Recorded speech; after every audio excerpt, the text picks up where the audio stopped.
If you like the video, please consider supporting James Corp on Patreon. Hi everyone, welcome to our Test Chambers Alien the Role-Playing game. This week, we finished the game last week, so this week we're going to be doing an interview with Andrew here. In a minute, it's going to be my first interview, so I'm super duper nervous, as I usually am. And yeah, we'll be getting on with that in a moment. We really enjoyed the game from last week, and then once we've finished with the interview with Andrew, we'll then be moving on to the review of Aliens itself on how we thought the system did. But that will be probably the next hour, and then we'll be bringing in the other player, that's available, which is Sue. I'm going to go around and do the screen and get people to introduce themselves. I have brought Nathan with me as moral backup, I guess, as moral support to help me through these difficult questions that I've come up with. They're not difficult at all. They're not difficult. They're really straightforward. Softball questions, yeah. But they should be interesting enough that we might end up going down a path that's different. Do you know what I mean? Like that they're sort of open-ended to be sort of to potentially lead down different routes and stuff. Well, just like I write too much, I never know when to shut up. So don't worry, we'll be able to carry this on. That is good because I'm absolutely piss poor at writing stuff. I find it really hard to put what's in my head on paper. But yeah, so I'll start with Nathan. Nathan, why don't you introduce yourself and just let the audience know who you are?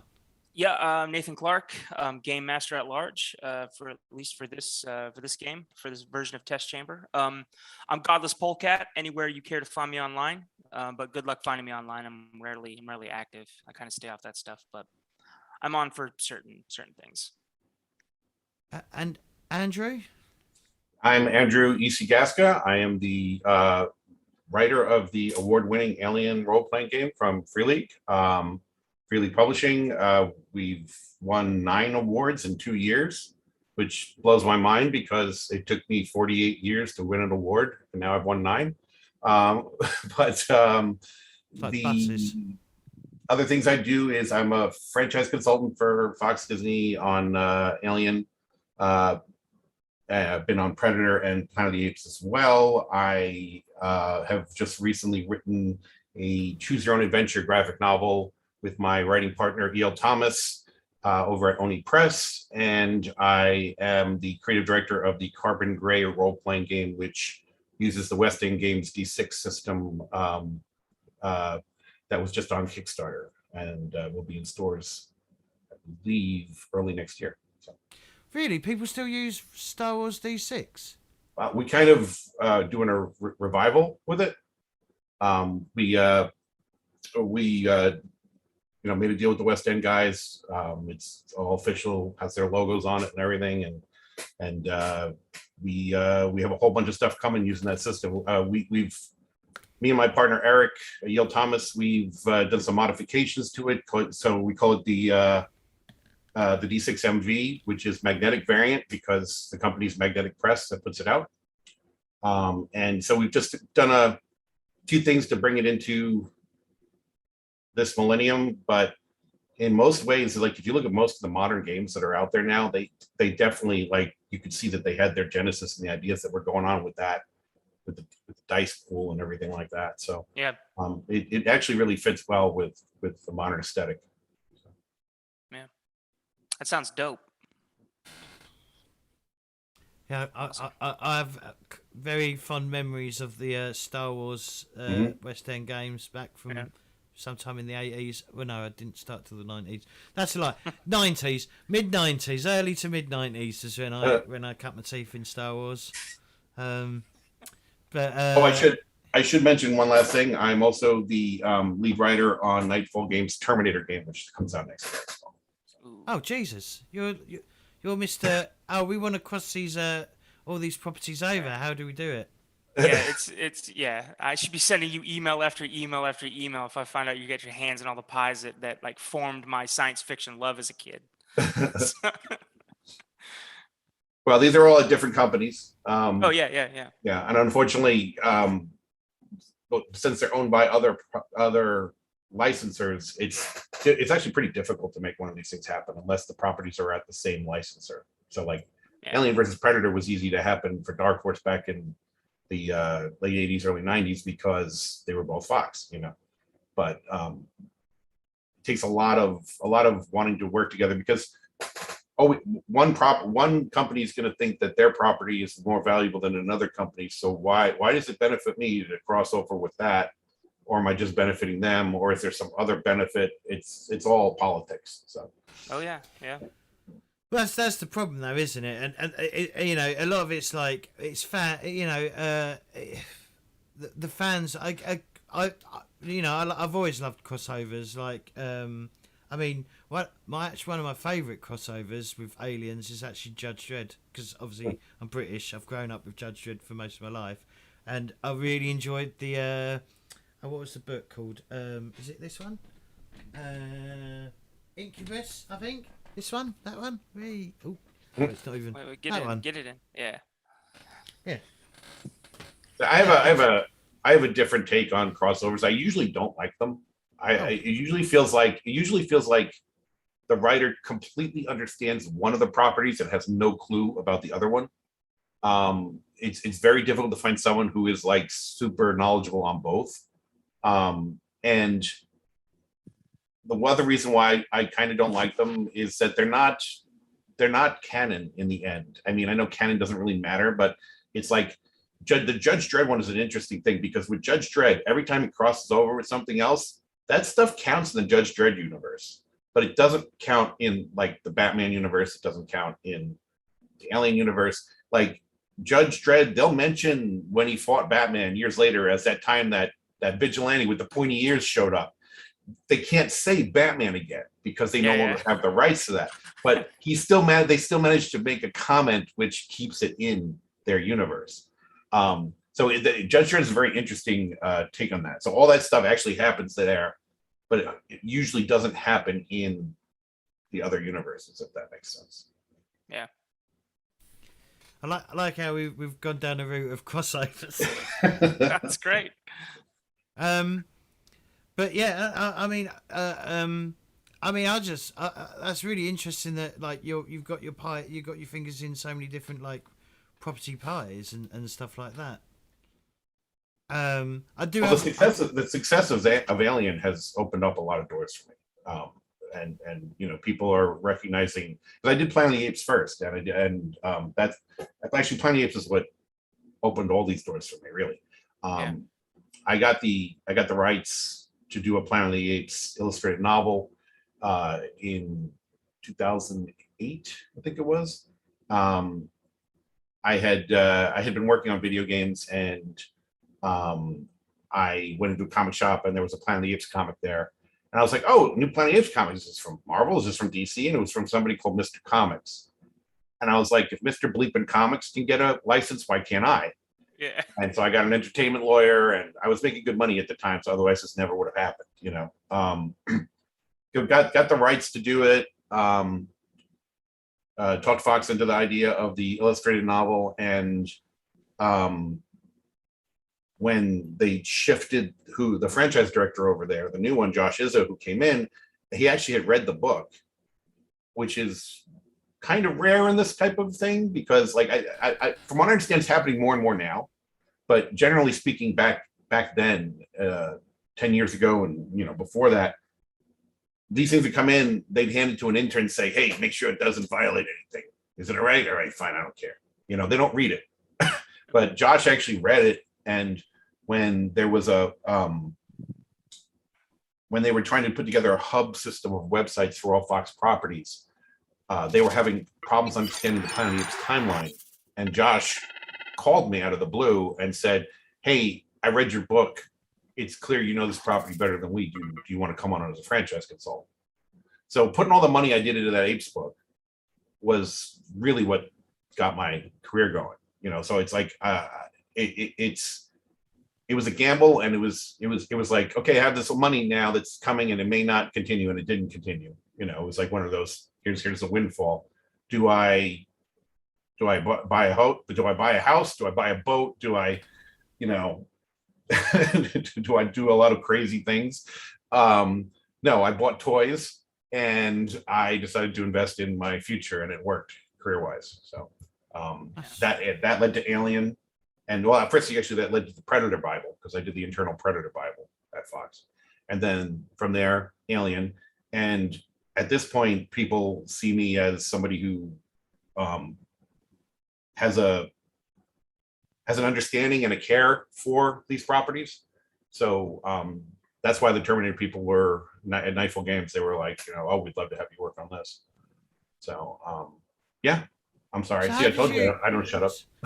So how did you get from like being like a lawman for like Fox and for a lot of the Fox properties into RPGs? Was it something that you've always been into? Like, have you always like?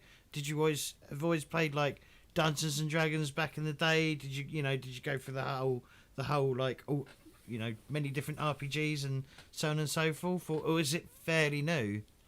Back in '84, I started playing Dungeons and Dragons with the Red box set, the Red Basic box set, and that spiraled into the Phasa Star Trek game, and then BattleTech and the Star Wars game from West End was just a favorite of mine, which is why I kind of led that initiative to let's find a way to see that West End logo on books again.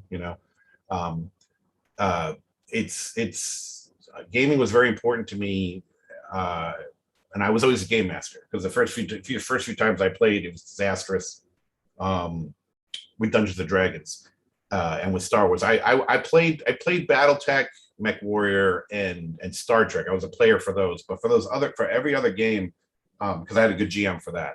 But every other game, it was like, why don't I just GM for this, guys? Because it's like, this is a train wreck, So I have a lot of experience doing that, but I had, it was a hobby, and I never thought I was going to be doing gaming books. Like, my first comic book, which is an embarrassment, came out in like '94.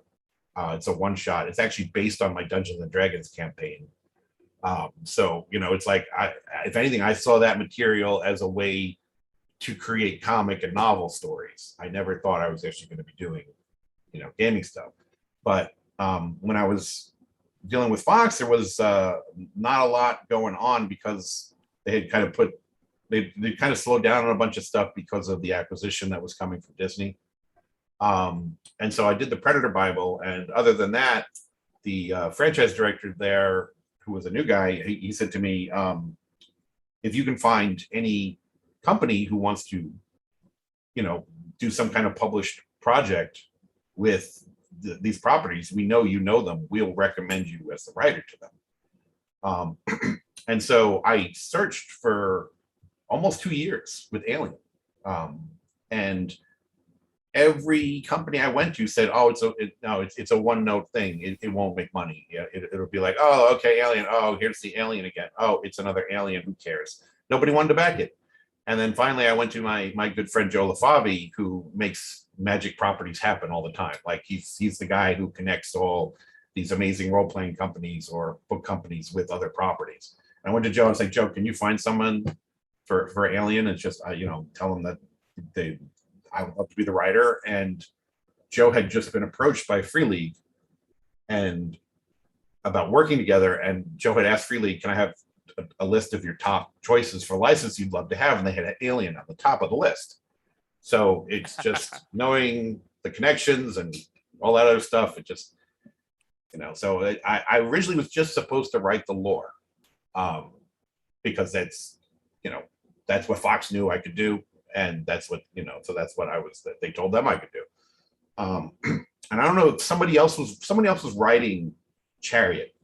It wasn't called Chariot. I don't remember what it was called, but someone else was writing it. And either they dropped out or really didn't like what they were doing. I have no idea what, because I wasn't, that in depth in it then. All I know is that at some point, Thomas called me and was like, "Hey, do you want to take a stab at writing the adventure?" And I was like, "Oh, wow. I haven't written adventure in about 15 years, but hell yeah, I'd love to give it a shot. Let's see what happens. And I guess that 22 years of writing adventures paid off because it was very well received. So Yeah. I assume it's different, isn't it? It's not like writing a novel, is it? You've got to make sure that you've got like things in there for players to react to, I guess. yeah, it's if you treat it like, so I bring a novel sensibility to it in regards to structuring the plot, but at the same time, if you push that too much, it becomes let's walk into the next room where the GM will tell you the story, and then you walk in the next room, the GM will tell you a story, and it's just a GM telling you a story. Okay, so you don't want that. We call that railroading, I believe. Yes, railroad. Yep. Mm-hmm. So you don't want that, but if you structure the plot like a novel, but with a novel, perfect example, like a choose your own adventure novel, where we've got to end up over here at some point, but I need to give them different paths that they can go to end up there. And whenever I'm writing something, I'm like, all right, so they're going to go here, and then this is going to happen. And I'm like, okay, are we allowed to curse on this or no? Yes. Okay. Yeah, absolutely. There's always some asshole in the group who, when you say, all right, everybody, we're going east, he's like, I'm going west. There's always some asshole who's going to do that. So I always write for that asshole. so that all bases are covered, So the GM isn't like, oh, wait a minute, you're going where? No, that's not going to happen. There's always one, isn't there? Let's be fair. There's usually always one. Yeah. I like how it's you go to the other ship to investigate, spoiler alert, and then your ship blows up. So it's in chariots. So it's like, no, you're stuck in the fun house. Now you're stuck in the scenario. And some might say that's railroading, but it's not railroading if it's just done at key points. Like there's certain events that have to happen in the story, and that's one of the things I really like about the system that Freely has. Well, that's sometimes called timelines, isn't it? Usually, that's like a timeline of events to happen at certain points. Yes. And from what I understand, a lot of people that write their own sandbox adventures or worlds will do a timeline, like where someone, I have a friend who does a lot of Vampire the Masquerade stuff, and he will plot out where certain people are throughout the entire adventure, like, oh, this person's at this time will be here and blah blah blah. But so it makes the world feel alive that certain events are going on still going on regardless of what the players do. It gives a sense of progression, I guess. Exactly. Sense of being lived in. And then again, Aliens is all about the whole tech level of Aliens is being lived in, right? It's all sort of grotty, grimy, oily, almost the original trilogy of Star Wars, where everything was made to look to be lived in. I mean, the prequels got a bit too shiny, but there was still elements of it in it. Was that? Sorry, I got a question. Was that Andrew? Was that all you when? So like. I love how, like, to clear up the anachronism of the technology that's from the earlier movies. Was that all you figuring, hey, listen, the future, everything has to be bulky and modular and tough because there's no one of the key points is there's no manufacturing out on the rim. It's right. You're at the corner of nowhere in space and you have to be able to fix it yourself.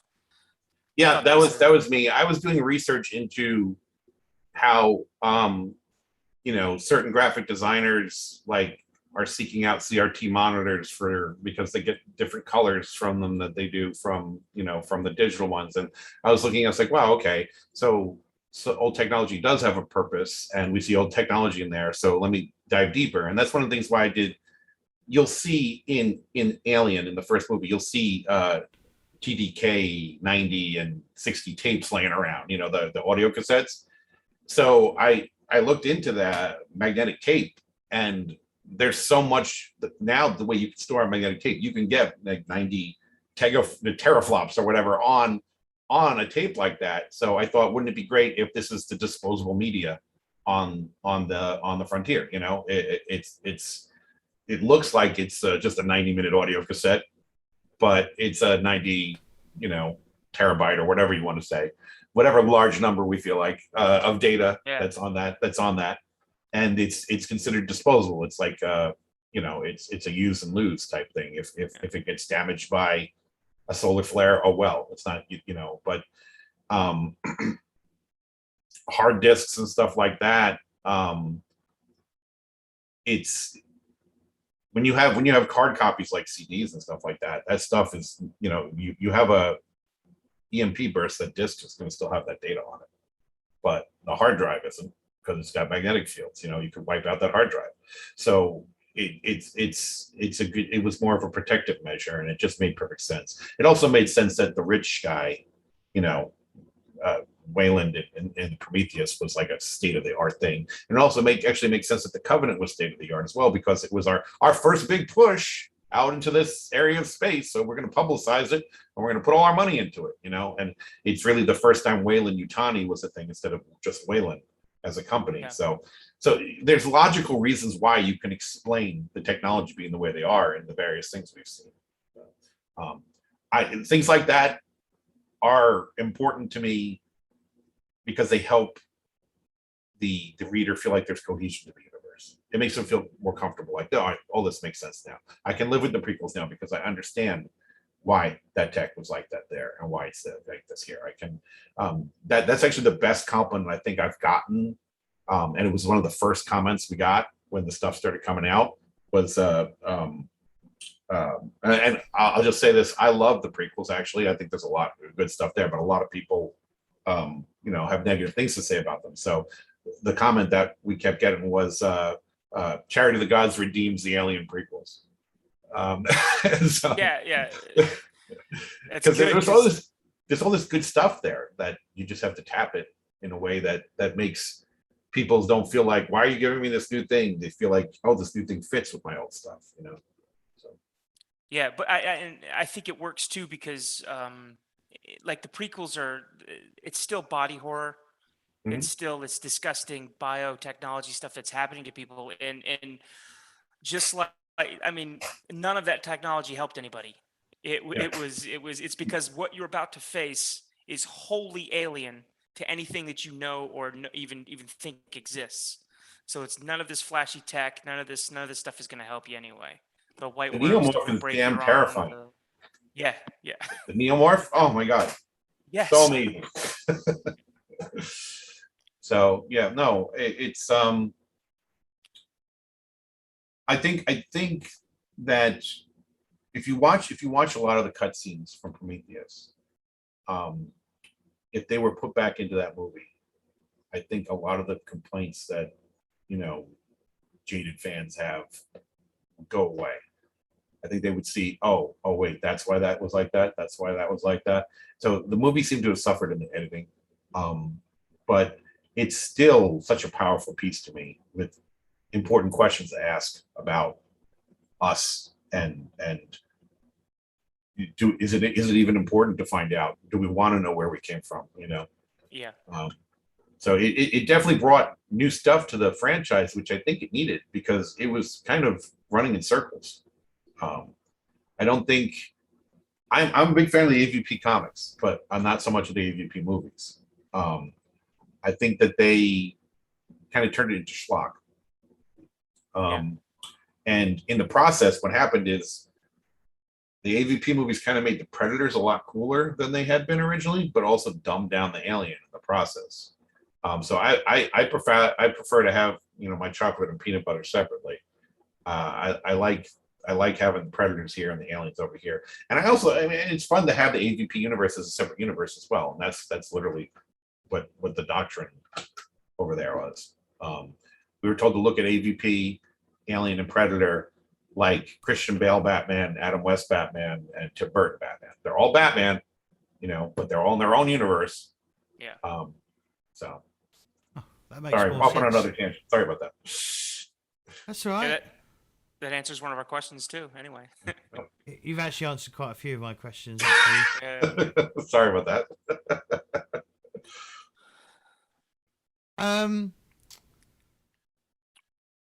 So this is going to be more in line to Destroy of Worlds, because that's what we recently played, and that's the game that we just did for 4 weeks. It was really good. It could have done with another week because we had to rush to the end. So what were the influences for you when you created Destroy of Worlds? Well, I don't want to give away spoilers, but definitely there's something that happens in Covenant, which was a huge inspiration. I felt like, what would happen if this happened on a human colony? Other than that, it's like, well, I've always loved space elevators. I've had a space elevator in my my original comic series, Critical Millennium, that came out in 2009 and 2010. I love that idea of that tether into space, and in this case, it was like you're looking up and seeing that tether, and that's your way out. How are you going to get to it? But because it's kind of cooler to see that than we have to find the ship that's in the hangar somewhere. Because no matter where you are in that colony, you look up and you're like, "That's escape. That thing is there. We just had to get to that."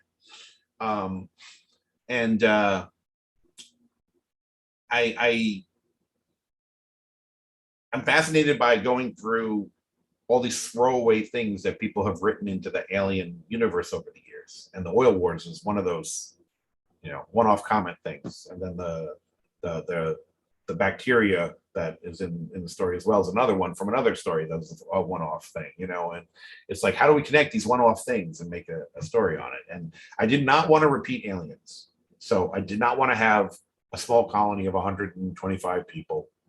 I wanted to have this huge sprawling city, and originally I had it very much more populated, but freely and rightfully so was like, why don't we have most of these people have been evacuated, so it's like almost eerie, like a ghost town. And I totally agree with that decision. But now that I'm thinking about it, I had to talk around it to get to it. But I realized one of my biggest inspiration for it was Black Hawk Down, because that's kind of how I envisioned the city being, with the terrorists and everything. And it originally was a very different story. I don't know if you've heard me say this before, but I wrote Destroyer. That was going to be my next question. Well, you want to ask the question and then I'll answer it? Yeah, I hear that Destroy of Worlds was going to be a different story, but it was changed due to pandemic. Yes. I did do a little bit of research. Oh, so, that's cool. That's great. That's great. What do you call it?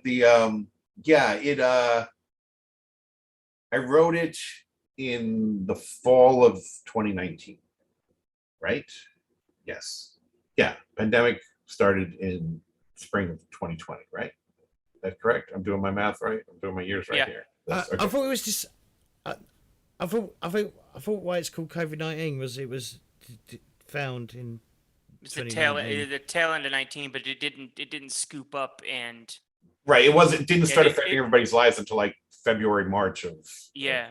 I mean, at least over here in the United States and in the UK. I mean, it was affecting Asia already, but I believe, yeah. Anyway, regardless, I wrote it without even knowing what the hell COVID-19 was. I wasn't paying attention at the time, okay? And I wrote it about this virus that was out of control on this colony, and nobody knew who was sick and who wasn't. And so every encounter was this paranoia of, is he sick? Is he making me sick? Am I now sick? Am I going to make them sick? And that's what the whole basis of it was. And I turned it in December, and then in early March, Thomas gave me a call and was like, yeah, we need to make some changes to this. And my first reaction was like, I was like, well, why? I mean, I was getting on my soapbox. The best science fiction challenges what we know about what's going on in our lives now and addresses those questions. And I will stand by this. And he said something really wise to me. It was very powerful to me. He said, normally I totally agree with you, but You don't write a story about a man escaping a burning building the day after 9/11. And it's absolutely correct. It's like we did not know where was that virus going.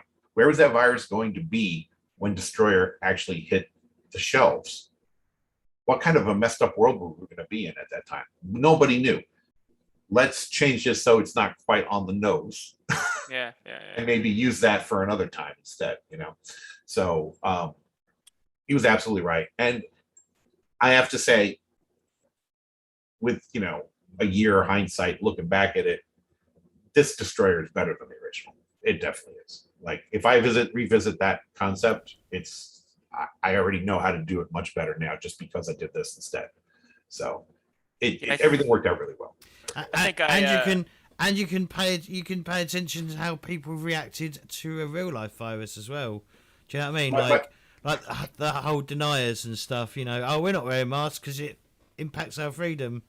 I gotta laugh about people saying shit about why do they take their helmets off on an alien planet? Were they stupid? I'm like, just take a look at our own people here on this planet, all right? Because those people would be taking their helmets off on an alien planet as well. Whenever I always think of Galaxy Quest when he's like, "Don't open that door. You don't know there's air." Yeah. I'm an ex-soldier, and they have to order us to be in a uniform because the first thing we ditch is our helmet. Right. They'd have to, even though it doesn't seem like it doesn't seem intelligent. It's like, no, this is the first thing I'm taking off in a second, and then whenever you because it's a pain in the ass to wear. It's the first thing that comes off. Like, I'm sweaty. Yeah. So. But it'll save your life. So put that shit on, dude. But humans are concerned with comfort first, and that's a very basic animal instinct. This thing is bothering me, take it off. Okay, it's too hot here, I'll move over to where it's cooler. That's what an animal does. But as humans, we're supposed to say, oh wait, I don't want to die. And not do that. I saw a meme a little while ago which was like, we're gonna have to really change the phrase of avoid it like the plague. Yeah. Yeah. So I pitched Destroyer as looking at it because I would have liked to. I could run it like a short campaign and analyze it, spend much more time in each act. Because I pitched on Twitter to people was like, it's like Aliens, Prometheus, and Red Dawn, all came together and had a movie because of all the influences and stuff. And I was a little concerned. I was reading through and I saw eventually in Act 3, or at the end Act 2, the whole place gets bombed. With spoilers. Oh, sorry. Well, people heard it on the. Okay. People saw it in our playtest. Yeah. All right, then never mind. Spoil away. Yeah. So I'm not going to. So I was like, oh man, everything is going wrong on this place. Yeah. It's not just okay, I can't there's just so much there's just so much shit going on that I was like, the Black Goose too. I was like, come on, how much more stuff is going to put in? I think this is ridiculous. And then I looked at some of the stuff. I won't spoil this, but I looked at some of the stuff that's coming after that was hinted at in the Colonial Marine Operations Manual.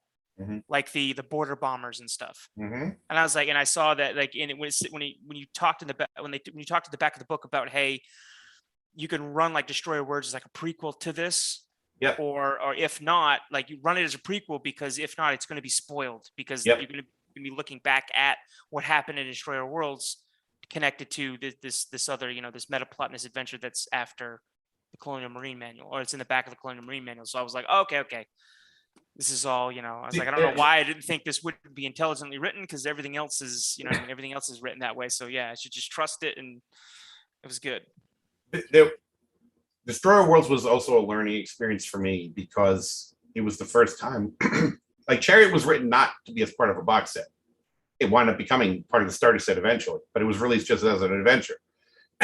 So when they told me we want to start doing box set adventures, to me, I'm thinking old Dungeons and Dragons box set. There's got to be a billion things you can do, right? So I'm thinking about this is a campaign world I'm creating, and that's what I did with Ariakis.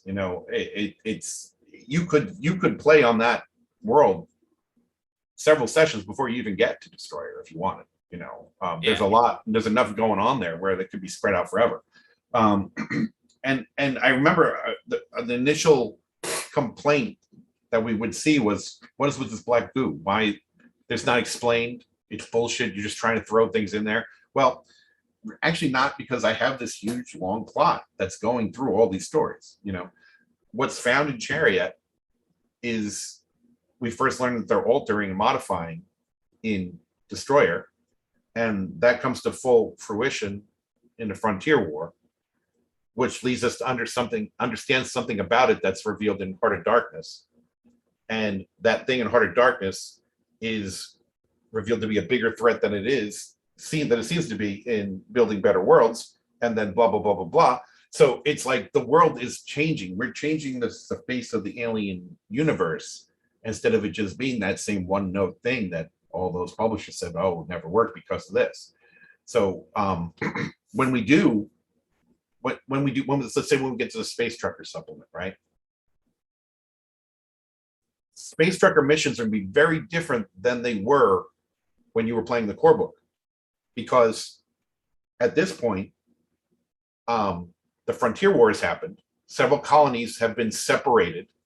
They no longer have their supply lines, so you may be running supplies to a planet that is under blockade, or you may be in cryosleep, and pirates from a planet who hasn't had supplies in almost a year raid your ship and steal your cargo.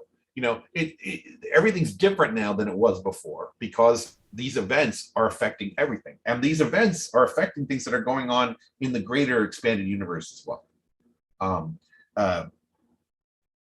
Aliens Fire Team, I consulted on that video game, and it takes place 20 years after where we are in the timeline. But they mentioned that the Frontier War is why what is happening in Fire Team is happening. Like, it all goes back to what happened 20 years ago. We're working together to make this all be this coherent, breathing universe. And so when you're playing Fire Team, you're like, hey, they're talking about what I did in the role-playing game. They're talking about me. They're just not mentioning my name. So it's trying to make it as interactive as we possibly can. And that's going to be expanding to other licensees. The licensor gives the license to the licensee. Yes. So other licensees you're going to be seeing the stuff that we're doing spreading out throughout all the Alien Expanded Universe stuff. So it's exciting, because it's an initiative that I've wanted to do. I think everything should have it. I think Star Wars, Disney's got it going on with it. They know what they're doing with that. But so many other properties for so long have operated on, this guy's doing the comic, this guy's doing the novel. They never talk to each other. They don't know what anyone's doing, and they're contradicting the hell out of each other. And one of those guys never even saw the movie, and he's just a good novelist that they got to write the novel, who doesn't have the information he knows to make it sound like it actually fits with the alien universe. So there's no consultant on that. So he's making some mistakes, and because it's not being read by the actual franchise director, it's being read by an intern, those mistakes are getting through. And now there's aliens doing something weird that we never would have. Okay, that stuff is not happening now with this, but that's what was happening in the world of licensing for years. Yeah. You'd have this weird thing come out, you're like, what the hell is that? How does that fit in here? What are they doing? And a lot of the cases is that because a writer's like, oh man, I don't want to write Alien, I want to write my own thing, but I guess I'll write Alien because it's a paycheck. So you know what? I'll make Alien my own thing. No, don't do that. That's not what Alien's for. Alien has a pre-existing world. Build something that comes out of that. Make something that actually adds to that, but don't just enforce your will on it. Embrace what's there and build, and then take your story that you have, that you really want to tell. And once you've made that successful Alien thing and people are reading your Alien stuff, go make your own thing where you tell your story. People have said it's too limiting to do things like that in the past, but I think it's the opposite. I think it's refreshing to have all the stuff to pull from and to say, hey, you know what? those two things in those two movies don't make much sense. But there's this random thing that happened in the comic, which if we tweak it a little bit, actually makes those two things make sense. So why don't we connect them all? I'm sorry, you were going to say something? So I was going to say, so is this all canon then? Yes. Yes. Wow. I mean, that's not an often. Do you know what I mean? That's not a thing that often happens. That like an RPG, right. an RPG story that you're involved in is canon, right? I mean, obviously there's going to be a canonical finish to it, which is which you have to make assumptions of who survived, who didn't survive, or whatever. So it might be slightly different to how the player, your individual game will be, but the actual main events actually happen in universe as well. That's pretty awesome. I got to say that is pretty. As a player, as a a fan of like RPGs and like games like that, to be able to play in something that is actually adding to the lore is awesome. Realistically, and the Star Wars West End games was my inspiration for that, because with them, like Timothy Zahn, when he was writing the novels, he kept calling Lucasfilm and saying, "Hey, what is this gun called?" And like, I don't know. And they said, "Here's take this," and they threw the role-playing game books at him. Yeah. And so those became the Bible for the Star Wars Legends universe, and most of those names and things have carried on into the Disney stuff, like the DL-44 blaster is still Han's blaster, and all that's because somebody was bored in the role-playing games, like, this gun needs a name, right? DL-44. That wasn't Lucas who named that gun. That was whoever was writing that part of the source book. And I just thought, wouldn't it be great if these alien books sat on people's shelves and author shelves and were used for the same purpose. Now, I want to clarify about canon. This is something that I have a big, I have a blog on my, it's called roguereviewer.wordpress.com. I have a blog about canon there with it in canon, but the version you read was overheard by somebody talking about his drunk nephew while he was having one too many beers in a bar. You overheard somebody saying it, and it was very loud, so you didn't hear the story maybe quite right. So it's any story that you want that you've read in the Alien universe can be partially true, and you can play with that to make one thing more true than another based on your preferences. And that's something that I learned to do because with Planet of the Apes, I said about, let me explain everything. And that divided the fandom. Like, there was tons of people who were like, oh my God, this is amazing. Everything makes sense now. And then there was this percentage of people who were like, how dare you tell us how it was? And so using the barroom canon prevents any of that from happening. Because I do a one-line mention about Anchor Point Station, its reactor going critical. I basically explain the events that are in Gibson's Alien 3 without mentioning names, and it's in a three-liner in there.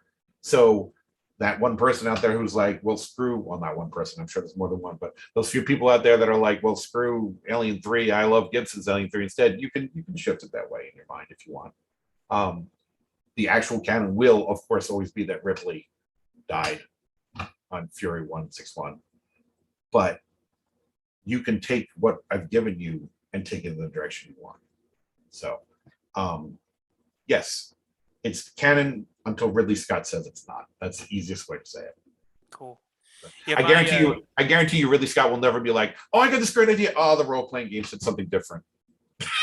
Yeah. I won't do that. That's not going to happen. So what were you allowed to, or what did you pull from in order to write, to compile all? Because this reads just as much as like a Bible / source book of everything aliens than it does just a role-playing game as well. So what I realized that like you included like planets and stuff from like all sources to compile the game, but was there anything specific? Were you given carte blanche? Hey, listen, write this source book and pull from everything using that tiered canon system, or do you have specific things that you pulled from in order to write it? It was up to me to do it as I saw fit. I could have written it just without using that barroom canon philosophy if I wanted to. It was up to me on that part. But I thought, I thought back about it, how many times was I reading a Star Wars novel and someone made a one-liner from those Marvel comics from the early 80s mentioning Baron Tage or something, an obscure character who I loved when I was a kid. And I got so excited, they mentioned Baron Tage. I guess he's canon now, you know? I was like, why don't I make this that? Why don't I just put as much stuff in it as I possibly can? And why am I going to make up something that is there already just so that I can put my name on it? Like, you know, it's like, why not draw upon all the stuff that's there? I can use everything that's there as a foundation and then make my stories fill in the blanks, or look at the stuff that's there and say, hey, you know what? Why was that never done? It makes so much sense based on everything we're seeing, and I can do that now, you know? So it's a fertile playground. And I guess part of me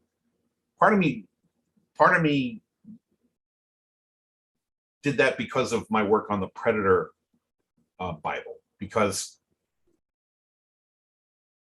you would think that, like, Predator is okay. Predator comes to planet and he kills some people, takes some trophies. That's it. Okay.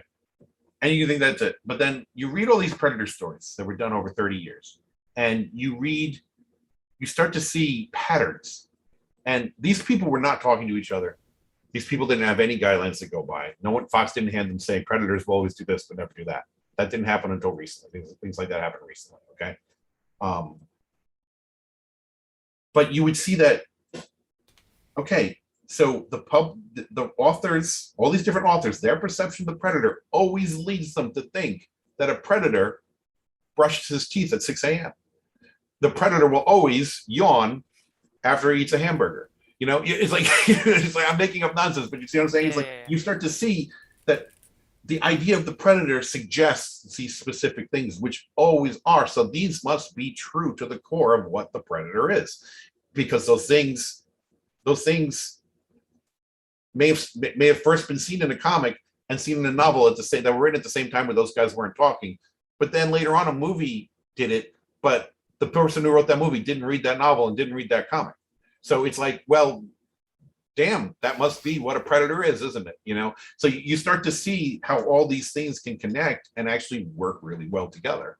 And so Star Wars, my work on the Predator Bible, my mistakes, as far as I'm concerned, on the Planet of the Apes thing, by trying to define things too well. And it's weird with the Planet of the Apes thing, because it's so many people love what I did with that timeline. And I tried to build in with Planet of the Apes, there's in the third and the fifth movie, there's a comment about how time is a highway with an infinite number of lanes. You change your lane, you change your destiny. Okay. And so to me, this was the answer to everything. Every discrepancy, it's because we went into a different lane of time. Okay.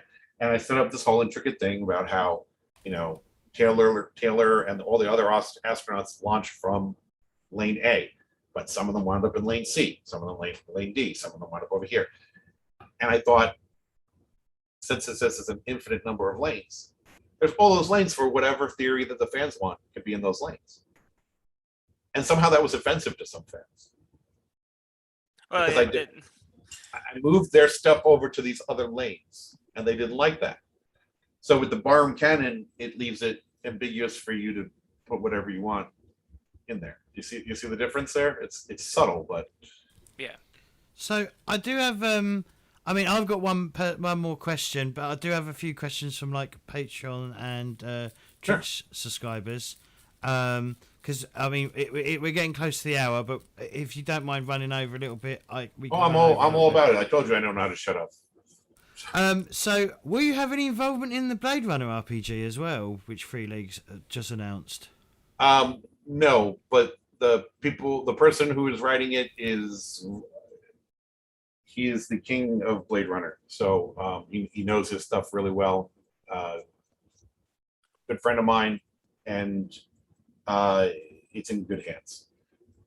Okay, cool. Because someone said that the aliens and Alien universe and the Blade Runner universe are very loosely connected. This interview's over. Yeah, yeah. No, I think you said before. Easter eggs are Easter eggs. They're funny Yep. things that you find. They're little treasures that you find in other movies. It doesn't mean that stuff's connected and stuff. Yeah, yeah, People always go back to this damn DVD menu hidden thing that I can't remember the name of the guy put in there about how a letter from Peter Whalen talking about his old mentor, which is clearly talking about Tyrell. yeah. But that guy did that because that wouldn't be fun if I just did this. And it got through approvals, and then he immediately was like, "Oh my god, why did I do that? Why did I do that?" Because people took it too seriously, and people don't seem to understand. People take Ridley Scott out of context all the time in order to fit what they want him to be saying. And this is not just Ridley. This happens with politicians. Everything, you take a soundbite, but you don't take the context of the words that were written or the set around it. Okay. Yeah. And when Ridley talks about universes being in the same universe, if you listen to the whole interview he's talking about, he clearly means themes. You can see this could exist in the same world as Blade Runner. He doesn't mean literally the same world. He says it feels the same, it has the same themes. These things feel like they're coming from a very similar place. They're both talking about the same type of things I like to talk about.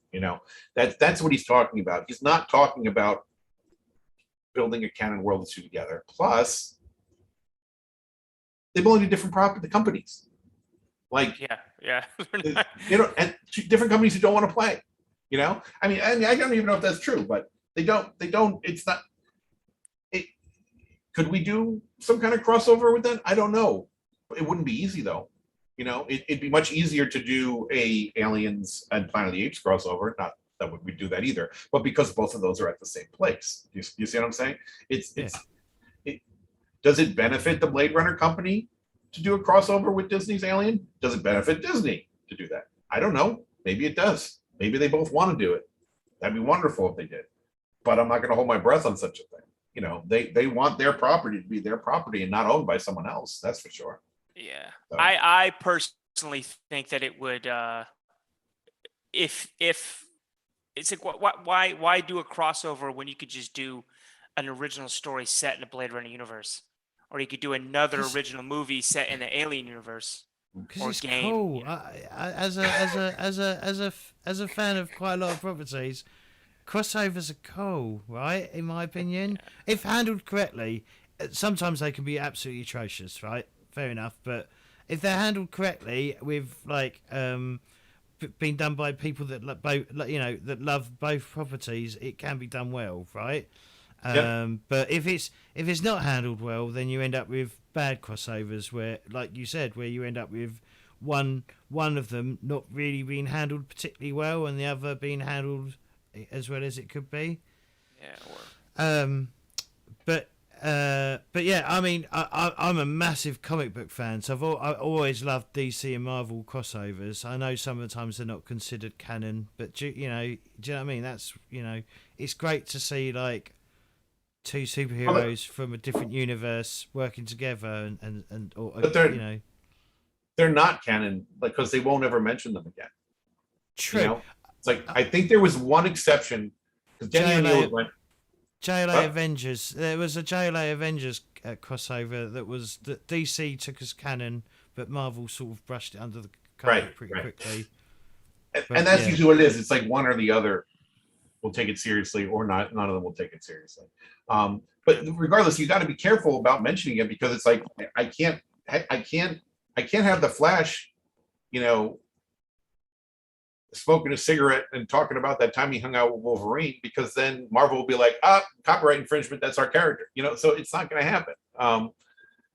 If he talks about the guy with the claws and that's it, then sure, you can get away with it. But and I know this, I never read them originally. I just found them recently. The Superman Alien crossovers that Dark Horse did are actually really well done. Really great, well done, and great parts of the DC canon. Like it interweaves with everything that was going on in Superman comics at the time. And it's really crazy that they did it that deeply, but they also never mentioned it again. So, Well, that's why I like the Judge Dredd one. It could be. It feels almost like another day in the life of a judge, right? Right. That's why Right. it just fits really well. So yeah. So some questions from Patreons and Twitch subscribers. So Orchid Stalkers asks. So the Alien RPG Colonial Marine Operation Manual just came out, but can you diverge anything that may be coming next? Diverge. Yes, the diverge, next diverge. adventure, which is it's called Heart of Darkness, and it's the end of the 26 Draconis trilogy, which started with Chariot of Gods. It wraps up that first arc of what we're telling, and after that comes the Building Better Worlds book, which is the colonist / explorers campaign book, which will be just like the Colonial Marine book. Heck yeah. So I'm just going to be asking like what exactly generally what they ask. Okay, so Bud RPG Review asks. He's got two questions. How long do you believe the lifespan of the game can be? Like, how long can a game run for? Do you see it? I think what he means is like, do you think cinematic suits it better rather than like long-term campaigns for Alien RPG? I think for Alien RPG, the best way to handle it is you consider your cinematics, your movies, and consider your campaigns your streaming series. But streaming series that go for one season or maybe two. I feel like it's almost very more satisfying to have your Marines go through the Frontier War, and when the Frontier War ends, to have their stories end with that. And on that Frontier War campaign, we give you 7 adventures to play there, and then I think I gave you 6 other like hook adventures, and then you can also put whatever you want in between. So you can make that last for 2-3 years if you want it. But there's something satisfying, especially with the fact that the longer everybody's living unlimited time in Alien Universe. It's like I always tell people Ripley only made it through 3 cinematics before she lost her life. Okay, and no one's more badass than Ripley. So don't expect your character to make it that long. Yeah. And that's not a bad thing if you know that going in. Like, I know Dungeons and Dragons players, when they first started playing this game, were like flipping tables and complaining that their character, I just spent all this time making that character, and but it found its audience, by eliminating people who were just looking to have this sheet that they were going to be running numbers and hacking monsters. That's been a problem with gaming from day one, how much of it's role playing, how much it's not. This is a lot of role playing. The fact that you lose your shit when things get bad in the game because of the stress mechanic, there's a lot of the role playing built into that, and I've seen people really take those cues really well, like the story cards that we have in Destroyer. Freely, all right, I'm all over the place with this. Freely and I went back and forth about stuff like that for a while, especially with one character who's having personality issues in there. I'm sure you know what I'm talking about. Yeah. If you hand this to a player, does a player going to feel like, oh, now I have to do this? Do they feel like they have any agency or not? Or do they feel like they're not? They're just being told what to do.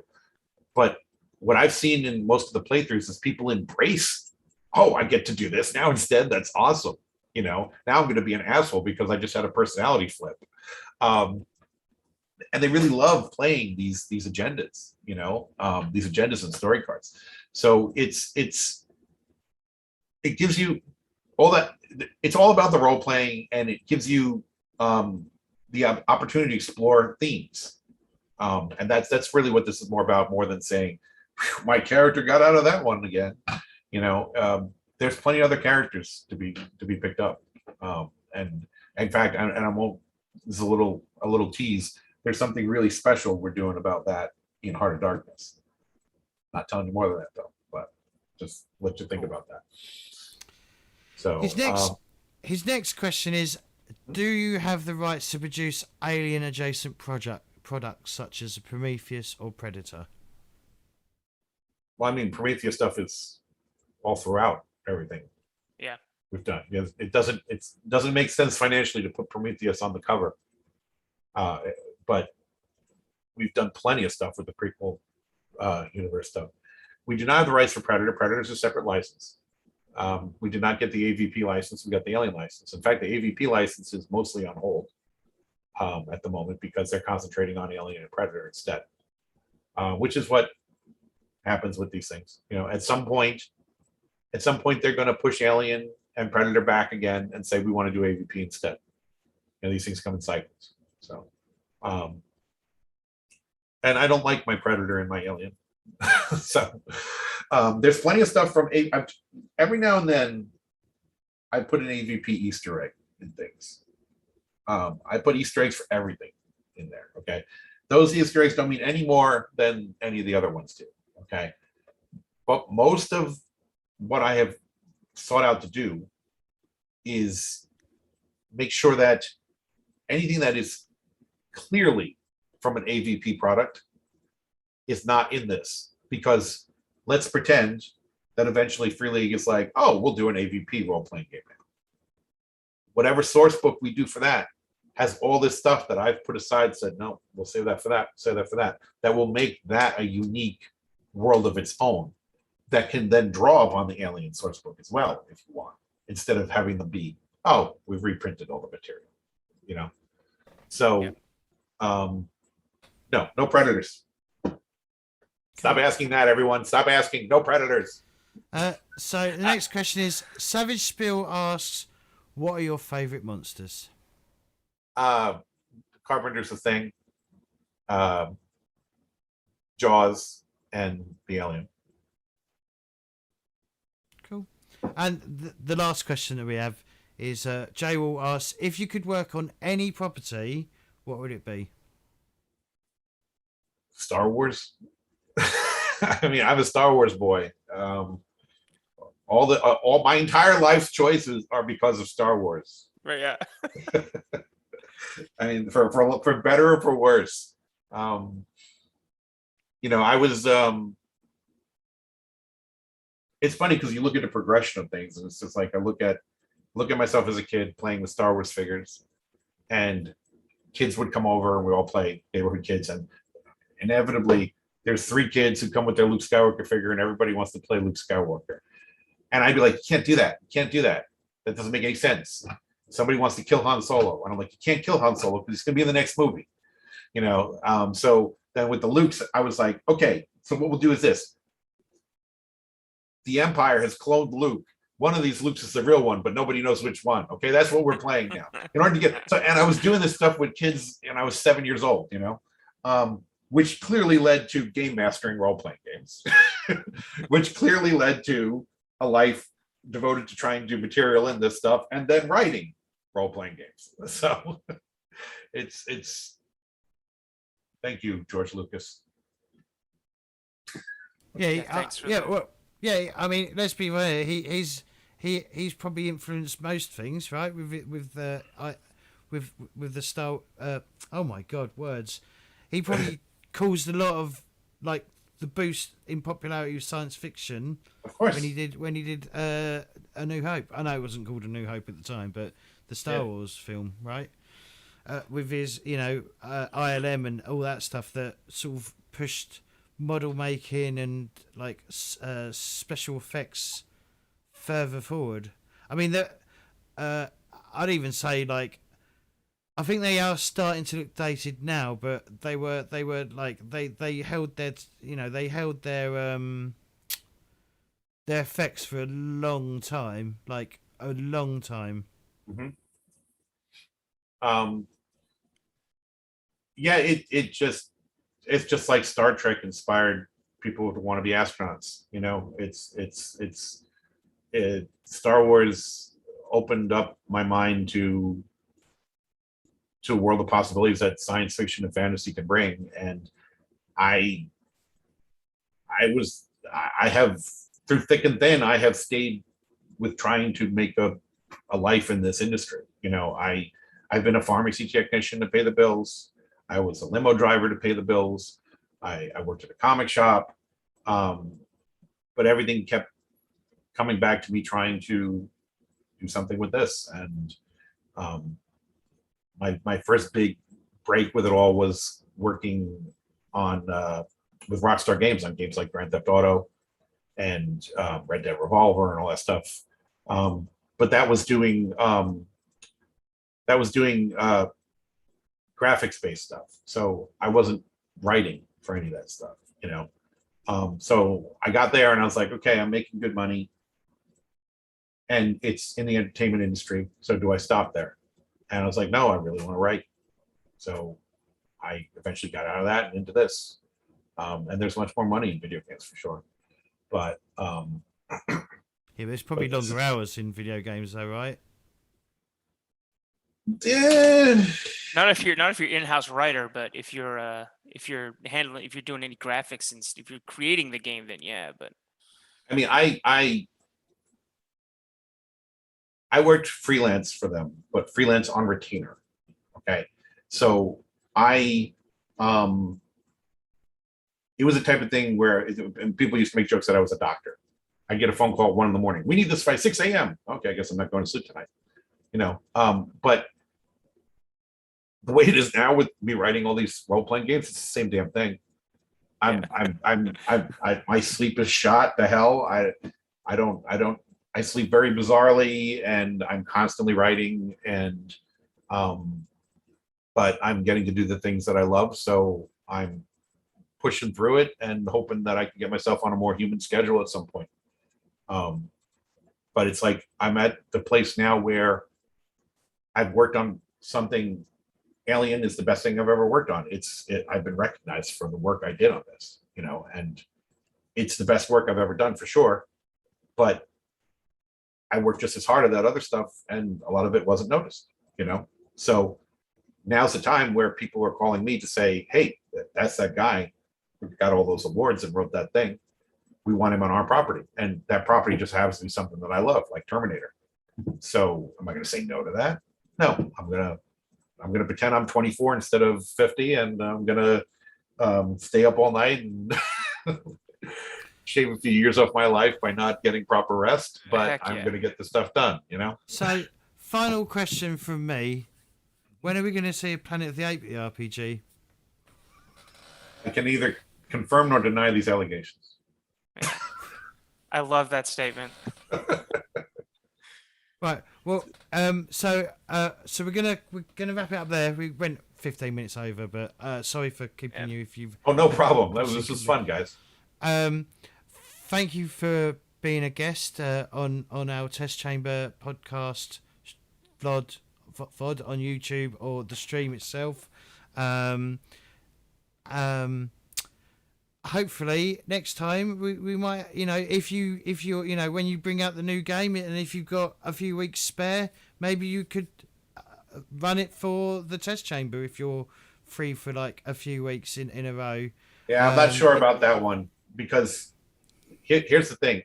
When I first started, I was a huge video game player. Then I started working for video games, and I didn't want to play video games anymore. Right now, it's slightly different. I don't want to GM anything. I want to play. So if you want to have me play on your show, I'll do it. Sure. If you're down, if you're interested, we've got loads of games coming up. Fingers crossed. Like we've got a whole year. The whole idea is to do. The reason why it's called Test Chamber is to do short game. Well, not one shots, because one shots you don't. The thing, Destroyer isn't really short. Yeah, well, because the way I see it, like one shot's like a little appetizer, right? It's a little appetizer you have.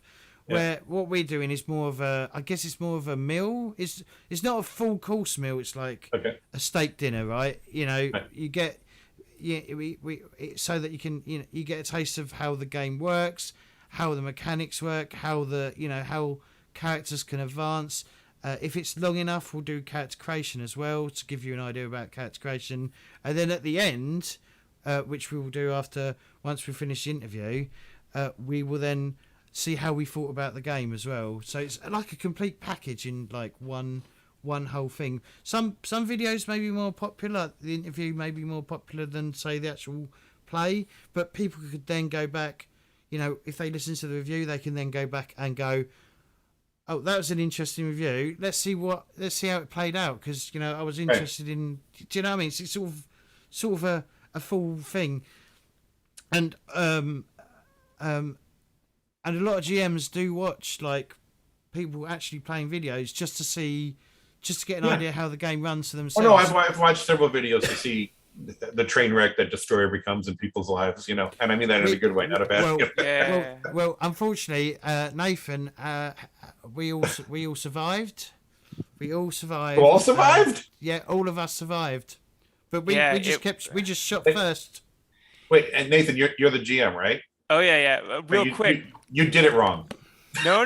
I agreed with you, but I put more aliens in the last encounter. Oh really? Oh so yeah, I did. It wasn't 2 soldiers. I put 4 soldiers. Okay. Oh yeah, it was. But we were short on time, so I had to do some stuff. Right. But the roles that they were making, the tactics they were using, and I'll do it I'll explain it also more in our review portion. But the tools that this game would have played out very differently if they weren't Colonial Marines. Right. But the fact that they were Marines tooled the hell out. They had armor, they had weapons, and they knew they were going into a shit situation because the tension was building. Then they didn't just kind of run around willy-nilly like. But if they just had bolt guns and like cutting torches, it would have gone down way different. See, and that's the thing. It's like, but that's how it should be. Okay. Yeah. It's like, that's why, I mean, you said, like, you mentioned that I had more aliens in there. You know about that? That was another interview where I said that I originally had 125 aliens in the base. Yeah. You said, and the guy said, your friend said that, hey, listen, do you want the players to actually make it to Act 3? Yeah. So I'm happy to hear that you guys all survived, because generally speaking, I hear 1 or 2 people survived. And usually if it's 2 people survived, one of them kills the other one, is the last thing that happens. Okay. Yeah. But then you hear this, it's so hard. I should just be able to blow the aliens away. And I'm like, it's hard because of bad rolls, maybe you guys did stupid tactics, or you got to think this out. It's not like Dungeons and Dragons. You can't just run in and expect it. You got to get a defensible position, be able to find a place where you can retreat. The Marines in Aliens got decimated. I mean, they got their asses handed to them, even when they could fire their guns in MedLab. They still barely got out of there, and most of them died. And that's the way it should be. But it makes me happy to hear that, just like there's the people who everybody dies, there's the people where everybody got out as well, which means we have a balance. So we're in the right spot. Yeah, there was one Sergeant Iona got knocked out. The Iona character got knocked out, so he took over. The player took over Chaplain, and then just basically lugged him out, since he was the medic, and lugged Iona out because he was concussed. But yeah, it was a combination of the aliens' roles attacking them, and them just getting really good, really smart. Like, hey, listen, I'm going to use that extra success to push that thing 5 feet back, like 5 meters back. It was and someone messes up their alien. Okay, cool. Now I'm going to shift over and help you shoot your alien. It was well done. It was good. There was no. But no, they worked together like a team. That's awesome.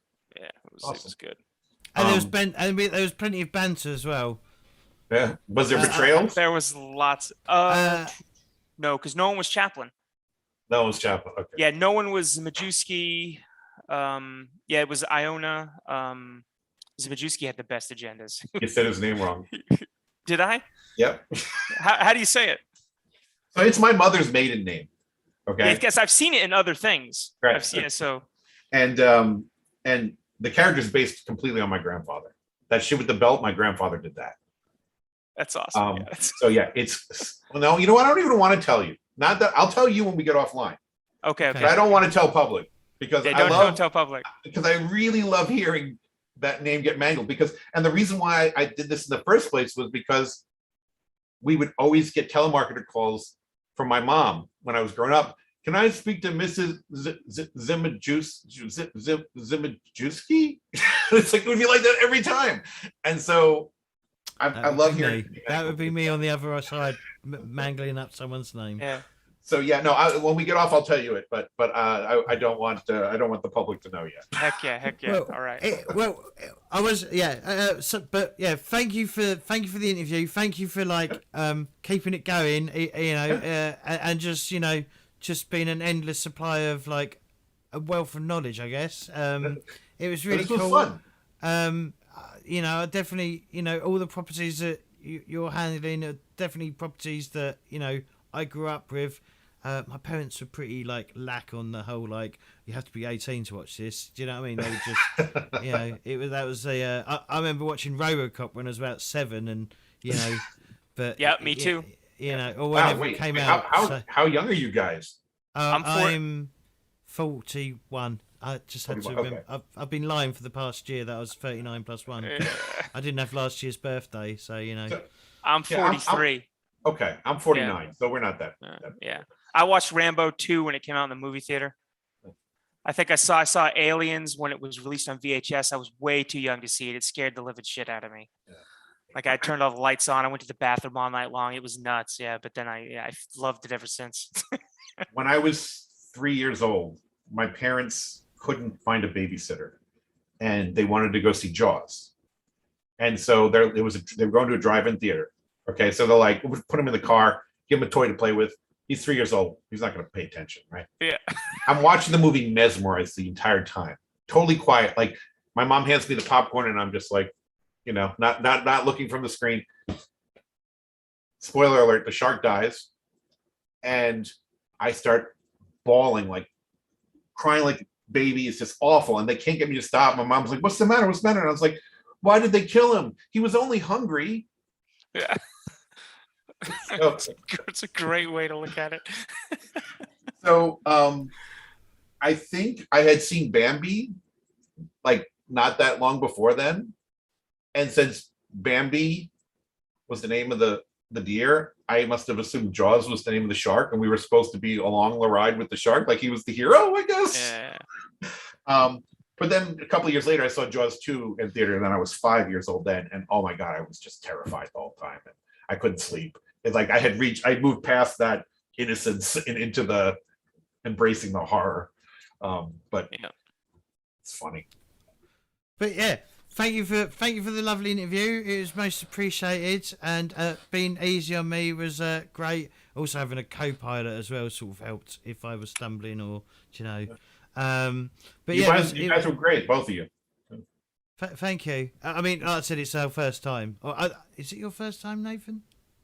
Interviewing? Yeah. On a stream, yeah, but not Okay.